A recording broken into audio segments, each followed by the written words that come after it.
মালদায় যখন এই ছবি ধরা পড়ছে তখন মুর্শিদাবাদের হরিহর পাড়ায় দেখুন রাস্তা তৈরি করছেন এলাকাবাসীরাই। দীর্ঘদিন ধরে হরিহর পাড়ার খলিলাবাদের রাস্তা খারাপ, বারবার পঞ্চায়েতকে জানিয়েও কোনো সুরাহা মেলেনি। অবশেষে চাঁদা তুলেই রাস্তা সারাইয়ের কাজ শুরু করে দিয়েছেন তারা। প্রণবের কাছ থেকে আরো ডিটেলে জানবো। প্রণব, আর শেষ পর্যন্ত প্রশাসনের উপর ভরসা রাখতে পারলেন না, এলাকার মানুষ নিজেরাই নিজেদের কাঁধে দায়িত্ব তুলে নিলেন, ঠিক কিভাবে তারা কাজ এগোচ্ছেন?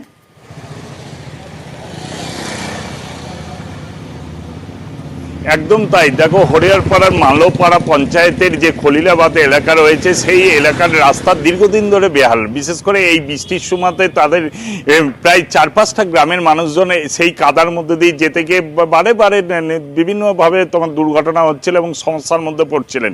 এবং পঞ্চায়েত থেকে শুরু করে পঞ্চায়েত সমিতি থেকে শুরু করে জেলা পরিষদ, বিডিও অফিস বারে বারে ঘুরেও কিন্তু সেই রাস্তা তারা পাচ্ছিল না। শেষ পর্যন্ত কিন্তু গ্রামবাসীরা নিজেরাই কিন্তু চাঁদা তুলে সেই রাস্তা তৈরিতে হাত লাগান এবং রীতিমতন ভাবে আদলা ইট কিনে নিয়ে নিজেরাই যে শ্রম, সেই কায়িক শ্রম দিয়ে কিন্তু তারা রাস্তাতে তৈরিতে নেমে পড়েন।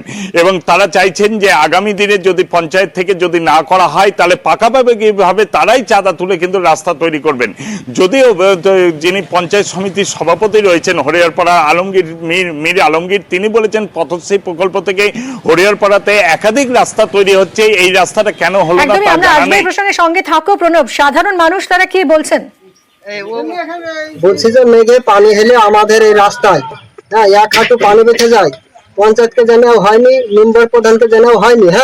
তাই আমরা টাকা পয়সা পাড়াঘাট থেকে চাঁদা তুলে আমরা কোনো রকম ভাবে চলার মতন আমরা দুটো ভাঙা অধলা ইট নিয়ে আমরা ছিটে কোনো রকম ভাবে চলার মতন রাস্তাটা আমরা করছি। ভোট আসলে যাতে কাউকে ঘুমাতে দেবে না, প্রত্যেক যারা ভোট দেওয়া করে আসবে। আর ভোট চলে গেলে আর একটা লোক এই আমাদের এই গলিতে লোক ঢুকে না। মেম্বার প্রধানকে বলে হচ্ছে না। জানিয়েছেন আপনারা? হ্যাঁ। রাস্তা কাজ করেনি না।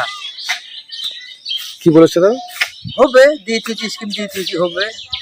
কতদিন ধরে এই সমস্যা রাস্তা? হ্যাঁ, এই রাস্তার সমস্যা কতদিন ধরে? ইয়া ধরেন মেলা দিন থেকে তো। তাও কবছর? ইয়ার আগে আমরা একবার ইট পাড়িয়ে মেরিয়ে সব দিয়েছি, বালি রাবিশ ঘাস সব দিয়েছি, আবার জল জমছে আবার দিছি। কত বছর ধরে সমস্যা? সমস্যা বছর 10 থেকে। প্রণবের সঙ্গে আবারও কথা বলবো। এলাকার মানুষ যে কাজটা পারলেন, যে কাজটার দায়িত্ব নিজেদের কাঁধে তুলে নিলেন, সেই কাজটা পঞ্চায়েত করতে পারলো না এতদিনে।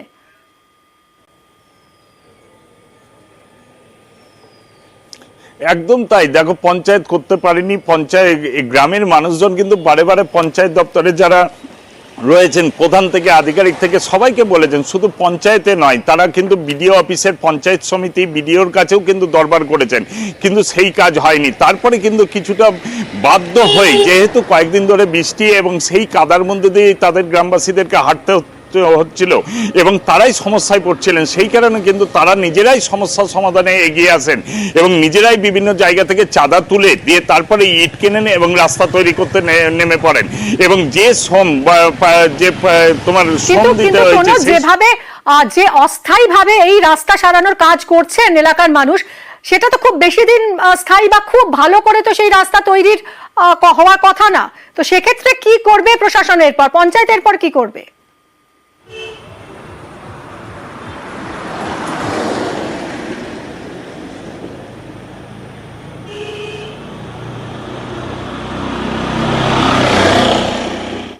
প্রণব, তুমি শুনতে পাচ্ছ আমার কথা? আমি যেটা জানতে চাইছি যে গ্রামবাসীরা যেভাবে রাস্তা তৈরি করছেন সেটা হয়তো দীর্ঘস্থায়ী নাও হতে পারে, খুব টেকসই নাও হতে পারে, সেক্ষেত্রে পঞ্চায়েত কি করবে এরপর?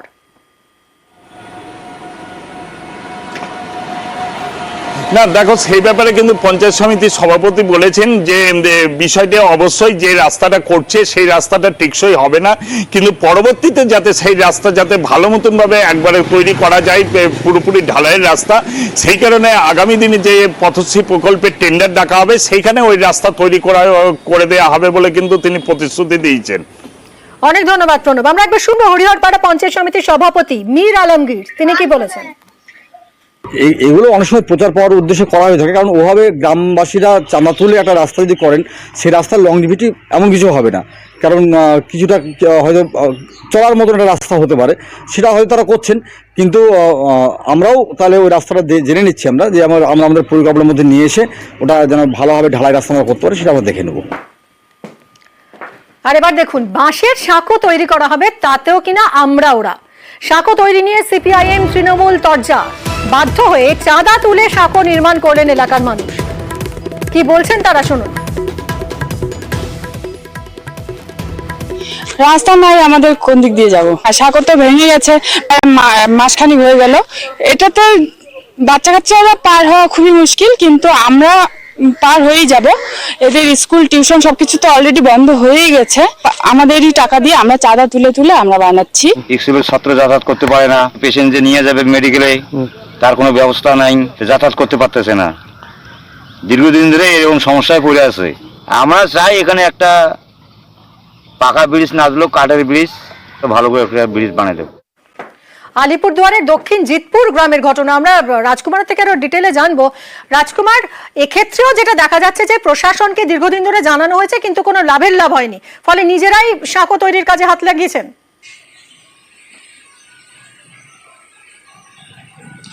একদমই মিমি, দেখো প্রশাসন, স্থানীয় প্রশাসন থেকে শুরু করে পঞ্চায়েত সকলকে জানানোর পরেও কোনো কাজ হয়নি। প্রথমত জীবনের ঝুঁকি নিয়ে ভেলা নিয়ে কিছুদিন পারাপার করেছে ওই এলাকার মানুষেরা। তারপর যখন দেখছে যে ভেলাতে আরও ঝুঁকিপূর্ণ, সেই কারণে তারা নিজেরাই স্বেচ্ছাশ্রমে চাঁদা তুলে একটি বাঁশের সাঁকো তৈরি করেছে। শুধু তাই নয়, এই সাঁকো নিয়েও কিন্তু এখানে আমরা ওরার অভিযোগ উঠেছে।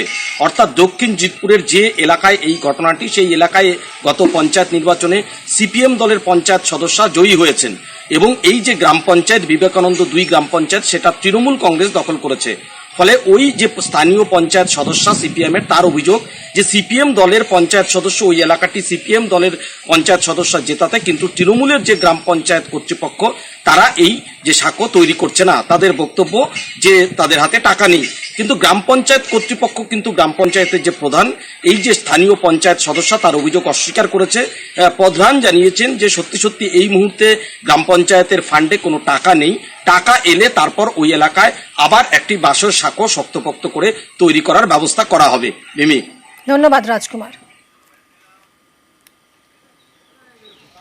গ্রামের সহযোগিতা নিয়ে এই সাঁকোটা করা হচ্ছে, টেম্পোরারি হচ্ছে। এটা নিজেদের খরচায় বলতে অফিসে জানানো হচ্ছে, গ্রামের লোকজন নিয়ে গিয়ে ডেপুটেশন জমা দেওয়া হলো, তারপরেও ওরা কিছু করতেছে না। ফান্ড, ওরা বলতেছে ফান্ড তো নেই, ফান্ডের কিছু নেই। এটা তো ভালো উদ্যোগ, কিন্তু এখন আমার তো হাতে কিছু নাই, ফান্ডে টাকা না থাকলে তো আমি করতে পারবো না। এটা আমি বলছি একটু বৃষ্টি কমুক, ফান্ডে টাকা আসুক, তারপরে আমি করবো।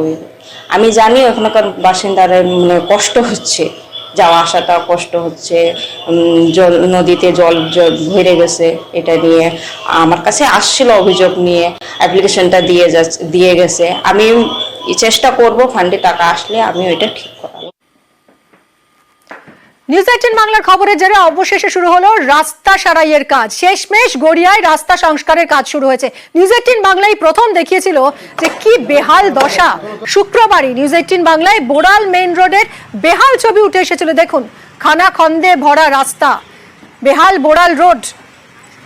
বর্ষা আসতেই আবারও এই রাস্তায় দুর্ভোগ বেড়েছে। গোড়ালি সমান জল পেরিয়েই রোজকার যাতায়াত করতে হচ্ছিল মানুষকে। খানাখন্দে ভরা রাস্তা, যানবাহন চলাচলেও ভোগান্তি।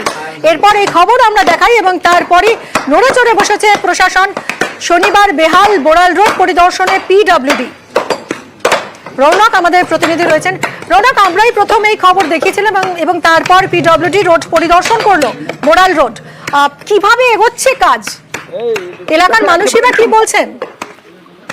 দেখো, একেবারেই শুক্রবার খবর দেখানোর পর 48 ঘন্টা কাটতে না কাটতেই গতকাল রাত্রিবেলায় পিডব্লিউডির তরফ থেকে এই রোড সংস্করণের কাজ শুরু করা হয় এবং স্থানীয় মানুষদের দাবি দীর্ঘদিন ধরে তারা কিন্তু এই বোড়াল মেন রোডে ভোগান্তির শিকার হচ্ছিলেন এবং খানাখন্দে ভরা যে রাস্তা তা কিন্তু ইতিমধ্যে ইট ফেলে, রাবিশ ফেলে লেভেল করা হচ্ছে এবং পুরো রাস্তাটাই কিন্তু নতুন করে করা হবে বলেই পিডব্লিউডির তরফ থেকে জানা যাচ্ছে। এবং দীর্ঘদিনের এই যে সমস্যা তা কিন্তু কিছুটা হলো সুরাহা হলো, যেটা সেখানকার স্থানীয় বাসিন্দারা দীর্ঘদিন ধরে চাইছিলেন যে স্থায়ী সমাধান। কারণ বর্ষা আসার আগেই সেখানে সাময়িকভাবে ঠিক করে দেওয়া হতো, আবার বর্ষার পরে কিন্তু যে কে সেই হয়ে যেত সেই রাস্তা।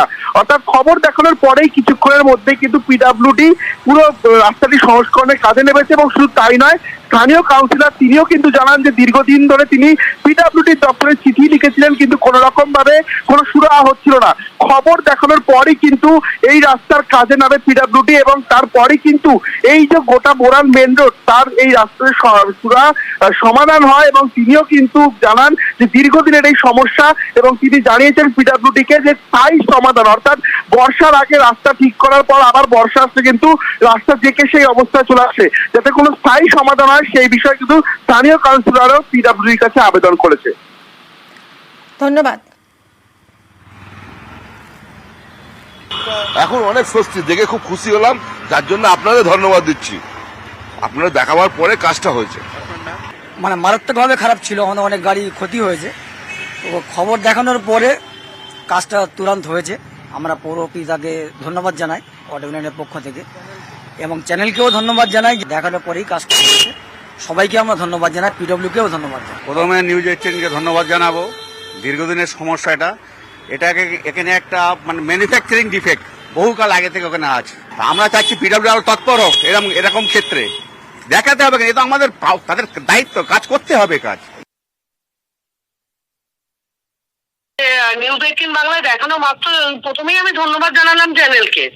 মানে এইটা যে নিউজ 18 বাংলায় দেখানো মাত্রই যে এই স্টেপটা নেওয়া হয়েছে তড়িঘড়ি, নিউজ 18 বাংলাকেও আমি ধন্যবাদ জানালাম। এইটা দেখুন, এটা আগেই হওয়ার কথা ছিল, কারণ এই কাজটার জন্য প্রতিটা মানুষের, প্রতিটা জনসাধারণের প্রচন্ড প্রবলেম ফেস করতে হয়েছিল। ইভেন আমারও প্রবলেম ফেস করতে হয়েছে, আমি এর আগেও বলেছি।